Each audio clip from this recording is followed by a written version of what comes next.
Teaser मधून खूप लक्षवेधी अशी तुमची भूमिका आहे आणि आवडली आहे सगळ्यांना. तुमच्या या भूमिकेविषयी काय सांगाल? भूमिकेविषयी सांगण्यापेक्षा भूमिका बघायला आवडेल, सगळ्यांना दाखवायला आवडेल. मुळात म्हणजे माझ्यावर विश्वास ठेवून मला या सिनेमात काम दिलं त्याबद्दल प्रोड्युसर आणि डिरेक्टरचे आभार. विनोदी पद्धतीची भूमिका आहे. तो जी नायिका आहे तिला तो सपोर्ट करत असतो आणि तिच्या मनाप्रमाणे लग्न व्हावं ह्या मताचा मी असतो.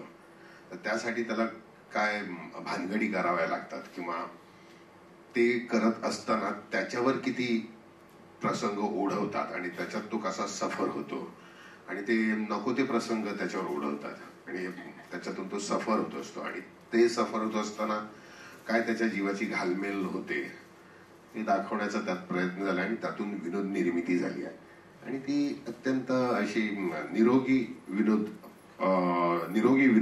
आहे या सिनेमात. कुठे कमरेखालचे विनोद नाही आहे. आणि सर तुमची प्रत्येक भूमिका आणि तुमचे विनोद आम्हाला खूप आवडतात आणि आम्ही खूप एन्जॉय करतो आम्ही तुम्हाला स्क्रीनवर पाहताना. So yes, thank you. आता मी येईन प्राजक्ता मॅम तुमच्याकडे. अगेन तुम्ही आम्हाला खूप आवडता, सगळेच खूप आवडता स्क्रीनवर पाहायला. मुळात या सिनेमाचे एक विशेष हेच आहे की सगळे आवडते चेहरे आहेत, त्यामुळे कन्फर्म ही फिल्म बघायला प्रेक्षक जाणार आहेत ही तर कन्फर्म आहे. So yes, again Prajakta ma'am तुमची भूमिका काय आहे आणि कसा होता एक्सपिरियन्स? अनुभव फारच सुंदर होता आणि माझी भूमिका म्हणजे संजय सरांची बायको आहे, त्यामुळे मला काहीच करायला लागलेलं नाहीये. संजय सरांच्या ऍक्शनला फक्त रिॲक्शन दिली तरी उत्तम विनोद निर्मिती होते. म्हणजे हे तुम्ही बाजूला आहात म्हणून नाही सर, तुम्हाला बघत आम्ही शिकलेलो आहोत. त्यामुळे संजय सर असल्यामुळे फार सोपं होतं सगळं.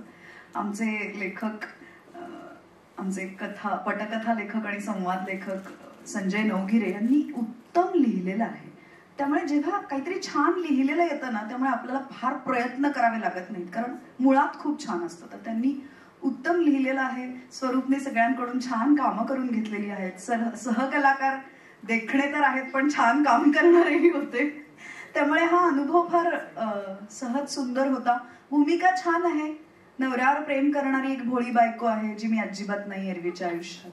तर तसं नसलेलं काहीतरी करता आलं सिनेमात, ह्याचा एक वेगळा आनंद आहे. त्यामुळे छान झालाय सिनेमा आणि काम करताना फारच मजा आली. खूप छान. आणि आम्हाला ही भोळी बायको पाहायला खूप आवडेल. येस तमन्ना मॅम, पदार्पण अभिनेत्री म्हणून आणि सोबत निर्माती म्हणून सुद्धा, सो या दोन्ही भूमिका सांभाळणं अजिबातच सोपं नसणार आहे. सो कसं होतं हे चॅलेंज आणि कसं वाटतं इतक्या छान स्टारकास्ट सोबत हा सिनेमा तुम्ही करताय? मला तर आज या मंचावर उभं राहिलेला ह्यांच्या सर्वांसोबत त्यातच खूप म्हणजे actually this is a proud movement for me की मी ह्या सर्वांबरोबर उभी आहे इथे.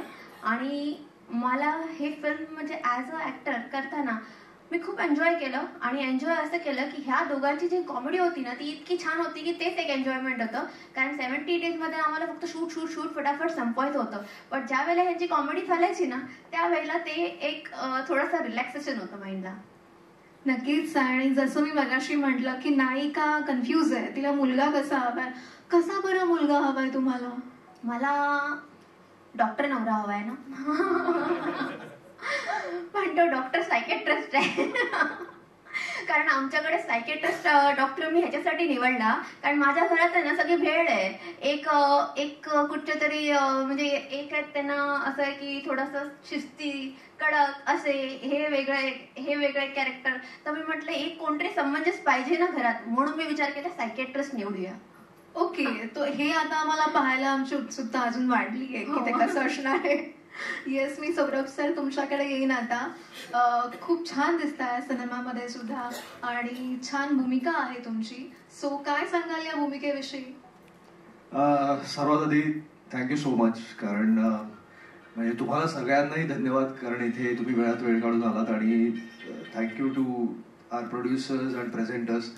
कारण सगळ्यात महत्त्वाचं हे असतं की फिल्म्स अनेक तयार होतात, अनेक अनाऊन्स होतात, पण त्या पूर्णत्वाला जाणाऱ्या फिल्म्स खूप कमी असतात. तयार होऊन त्या समोर लोकांच्या समोर येणं आणि मग त्यातनं तो प्रोड्युसर उभा राहणं ही गोष्ट फार क्रुशियल आहे आणि ती होतीये. त्यामुळे त्याचा भाग व्हायला मला त्याचा खूप आनंद आहे. सो आणि त्याला तुमचा सगळ्यांचा सपोर्ट लाभतो हे फार महत्वाचं. So thank you again. मी असं म्हणेन, मला असं ऑनेस्टली वाटतं की 2 प्रकारच्या फिल्म्स लोक अप्रिशिएट करतात. एक म्हणजे जी अत्यंत रिलेटेबल असते, ज्याच्यात ते स्वतःला पाहू शकतात, किंवा एक अशी की ज्याच्यात त्यांना कम्प्लीट इमॅजिन करायला लागतं की जे वर्ल्ड त्यांच्या समोर कधी येऊ शकत नाही. सो अशा 2 फिल्म्स, 2 जॉनरच्या फिल्म्स जनरली खूप लोकांना आवडतात. मधलं काहीतरी असेल तर ते कदाचित आवडू शकत नाही, असं माझं पर्सनल मत आहे.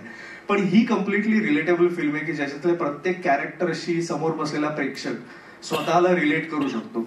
अशी अतरंगी कॅरेक्टर्स आहेत आणि माझं कॅरेक्टर असं आहे की हा एकमेव माणूस त्या सगळ्या अतरंगी कॅरेक्टर्स मधला एक सेन माणूस आहे की जो शांतपणे आणि थंड डोक्याने आणि व्यवस्थित विचार करू शकतो, व्यवस्थित डिसिजन घेऊ शकतो.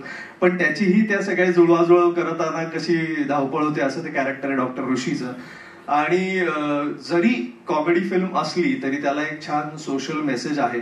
तो काय आहे तो डेफिनेटली तुम्हाला फिल्म बघितल्यावर कळेलच. पण त्यामुळे हे प्रेझेंटेशन खूप महत्वाचं आहे आणि मला वाटतं चांगली एंटरटेनमेंट असेल आणि त्याच्याबरोबर पॅकेज एक चांगला सोशल मेसेज असेल तर it can do pretty good stuff. आणि त्यामुळे मला वाटतं आता पुढे येईल त्याच्यातनं तुम्हाला चांगलं वाईट ते प्रेक्षक ठरवतील, पण आम्ही आमच्याकडनं आणि सर्वांनी पूर्ण प्रयत्न करून दिलेले आहे. येस, आणि खूप एक्सायटेड आहेत प्रेक्षक सुद्धा की इतकी छान फिल्म पाहण्यासाठी. थँक्यू. आणि येस, आता मी निखिल तुमच्याकडे येईन. टीजर मध्ये तुमची जी भूमिका आम्हाला दिसली आहे तर आमची एक्साइटमेंट खूप वाढली आहे. या भूमिकेविषयी मला ऐकून घ्यायला खूप आवडेल. नमस्कार. खरं तर हे सगळे मेन कोर्स मधले पदार्थ आहे. मी डेझर्ट म्हणून येतो आणि मला स्वतःला मॅड कॉमेडी पाहायला खूप आवडते, करायला आवडतं आणि ते मला वाटतं उत्तम प्रकारे स्वरूपला साध्य झालेलं आहे, त्याने ते केलेलं आहे. आणि दुसरी गोष्ट म्हणजे मला तमन्नाचं कौतुक करायचं आहे. ऍज अ निर्माती तिने इतकं स्ट्रॉंगली प्रोजेक्ट होल्ड केलं. आणि काय होतं ना, आपल्याकडे फिल्म शूट होतात पण पुन्हा ते मग अडकून राहतं, ते सगळं बाहेर पडायला काय काय काय काय होतं. पण ती इतकी स्ट्रॉंगली आणि फर्मली उभं राहिली ना, त्यासाठी तिचं खरंच कौतुक आहे. तिने शूटच्या दरम्यान सुद्धा कुठली गोष्ट कमी पडू दिली नाही. टेक्निशियन्सना असू देत किंवा कलाकारांना असू देत, जे हवंय जे लागतंय ते मागवा. त्यामुळे थँक्यू सो मच आणि बाकी फिल्म एन्जॉय करा. थँक्यू. येस, आणि आता महाराष्ट्राची आवडती अभिनेत्री, लाडकी नृत्यांगना, ऍक्टिव्ह सोशलिस्ट, पॉलिटिशियन आणि ज्यांना आम्ही खूप आवडतात त्या, पण आम्ही त्यांना स्क्रीनवर खूप मिस करतोय सध्या. सो येस, तुम्ही असं सारखं दिसत राहा ही अशी प्रेक्षकांकडून मी तुम्हाला विनंती करते. आणि आय नो तुम्ही, तुमचा आणि अलीचा बॉन्ड आम्हा सगळ्यांनाच माहिती आहे की तो खूप छान आहे. आणि तुम्ही सिनेमामध्ये असं सांगताय मुलीला की मुलगा हँडसम पाहिजे. सो एका अलीसोबतचं बॉन्डिंग पाहता आणि इथे परस्पर एका मुलीची आई आहात, तर कशी होती ही भूमिका आणि कसं वाटलंय साकारताना? सर्वात आधी सगळ्यांना नमस्कार. ज्यावेळी मला स्वरूपने फोन केला होता तेव्हा स्क्रिप्ट ऐकली तेव्हा मी पहिल्यांदा सगळ्यात तोडून माझ्या लगेच होकार आला की मला स्क्रिप्ट आवडली. कारण ही कहाणी जो सोशल मेसेज आहे ना ती आईच देते. तो सोशल मेसेज देणारी आईचा जर रोल मी साकारतेय तर त्या फिल्ममध्ये जितकं कॉमेडी आहे तितकाच डार्क साईड पण आहे. आणि त्या दोन्ही गोष्टी बघितल्यानं मी ऐकल्यानंतर मला वाटलं की नाही, नक्कीच ही फिल्म करायला पाहिजे. कौतुक तमन्नाचं, कारण तिचं पदार्पण आहे. एक स्त्रीने स्त्रीला मदत करणं खूप महत्वाचं आहे आणि त्याच्यात आम्ही तिला खूप हेल्प केलेली आहे. आणि आज एक अशी मुलगी जी ऍज अ तिची आई निर्माते आहे पण ती ऍज अ ऍक्टर पण आली आणि तिने या 3-4 महिन्यात फिल्म शूट पण करते आणि प्लस ती तुमच्या समोर घेऊन पण येते, रिलीज डेट पण डिक्लेअर करते आणि चांगल्या पद्धतीने करते. सो तिचं कौतुक. आणि फिल्म ज्या पद्धतीने स्वरूपने डिरेक्ट केली आहे, कारण कमी दिवसात तुम्हाला सगळ्यांनाच माहिती आहे की आज मराठी चित्रपट बनवणं आणि ते रिलीज करणं आणि मराठी पब्लिक पर्यंत पोहोचवणं इतकं कठीण झालेलं आहे की फिल्म हिट होणं हे खूप महत्वाचं आहे. कारण आपण खर्च तर अवाढव्य करतो पण ते खर्च पूर्ण येणं काढणं हेही कठीण आहे. आज कालच 2 दिवसापूर्वी माझा एक मित्र आशिष उभाळे, तो गार्गी फिल्म ज्या फिल्म मी त्या फिल्मची हिरोईन होती त्याने आत्महत्या केली. त्यांनी, कारण तो वसूल नाही करू शकला, पैसे त्याचे रिटर्न नाही आले आणि त्याच्यामुळे ह्या दोन वर्षाच्या लॉकडाऊनमध्ये त्याचे लॉसेस झाले आणि तो नाही रिकव्हरी करू शकला, तरी आत्महत्या केली. असे कित्येक निर्माते आहेत जे करू इच्छितात फिल्म्स, पण त्यांना रिकव्हरी मिळत नाही, त्यांना फिल्म्स त्यांचे रिटर्न येत नाहीत. तर त्याच्या मागे काहीतरी कारण आहे. ज्या पद्धतीने तमन्नाने ज्या बजेटमध्ये फिल्म आखली आणि त्या बजेटमध्ये कम्प्लीट करण्यात कौतुक स्वरूपचं पण आहे, कारण त्याच्यातून त्यांनी कम्प्लीट करून ती फिल्म रिलीज होऊन तुमच्यापर्यंत आणते. त्यामुळे परत असा कुठलाही निर्माता येऊ नये की ज्यांनी आज आशिष जी वेळ आली ती अजून आणखी कुठल्या निर्मात्यावर येऊ नये अशी देवाकडे मी प्रार्थना करते. पण असंच तुमचं सगळ्यांचं प्रेम राहू दे, जेणेकरून मराठी फिल्म्स बनतील, थिएटरमध्ये लागतील, लोक येतील आणि असे निर्माते जगतील. कारण मराठीवर प्रेम करणारे अत्यंत लोक आहेत, पण मराठी फिल्म बघण्यासाठी मराठी आज अविभाज्य, आपण एक वेगळ्या लेवलला आपला मराठी बाणा गाजवतोय. पण मराठी फिल्म्स बनवणं आणि मराठी फिल्म्स थिएटरमध्ये येऊन बघणं, जर थिएटरमध्ये पिक्चर लागतो तेव्हाच लोकांपर्यंत जातात. छावा चित्रपटाला पण प्रेम मराठी माणसानेच दिलं, म्हणून मराठी तो चित्रपट इतका गाजला. जर तोच मराठीमध्ये असला असता तर तेवढा रिकव्हरी केली असती का? मग हाही विचार करण्यासारखी गोष्ट आहे आणि ती व्हायला हवी एवढीच इच्छा आहे. हा चित्रपट बघा, हा चित्रपट खूप छान आहे, लाईन त्याची खूप चांगली आहे, कॉमेडी आहे, सगळे दिग्गज कलाकार. मी खूप वर्षानंतर संजय बरोबर काम केलेलं आहे. आम्ही ॲज अ लीड म्हणून आम्ही एकत्र एकमेकांवर ऑपोजिट काम केलेलं होतं, पण आज ह्या चित्रपटात तो माझा भाऊ आहे, मी त्याची बहीण आहे. मी त्या मुद्द्याकडे येणारच होते. पण जे काय म्हणजे कलाकार एकमेकांबरोबर येतच असतो, आम्ही काम करतच असतो, पण चित्रपट जगले पाहिजेत, मराठी पिक्चर बनले गेले पाहिजेत आणि ते चित्रपटगृहात लागलेच गेले पाहिजेत, हीच मनापासून इच्छा आहे आणि ती हो बस.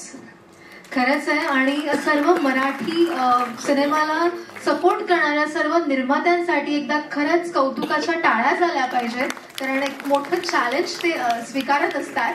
आणि येस, त्यानंतर चष्मे बहादूर सारख्या हिट सिनेमानंतर ही जोडी पुन्हा आम्हाला या सिनेमात पाहायला मिळते, पण भाऊ बहीण या स्वरूपात पाहायला मिळते. मजा आहे आमची पण. येस, हीच मजा मला तर जाणून घ्यायला आवडेल. संजय सर, तुम्ही काय सांगाल?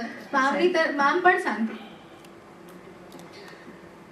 काही नाही, हिरो हिरोईनच आम्हाला रोल ऑफर केला होता, पण आता तिला उचलता येणार नाही म्हणून आम्ही कॅन्सल. आता मी बारीक झाली यार. ह्या फिल्मसाठी मी जाडी झाले होते, मी जवळजवळ 80 किलोची झाले होते आणि आता ह्या 1-1.5 महिन्यात मी 10 किलो कमी केलंय. आता तुम्हाला उचलू शकतोस. या स्टेजवर आम्हाला ते पाहायला मिळणार आहे का? म्हणजे ते प्रेक्षकांना चालू शकतं. माझं नाव संजय आहे, तारासिंग.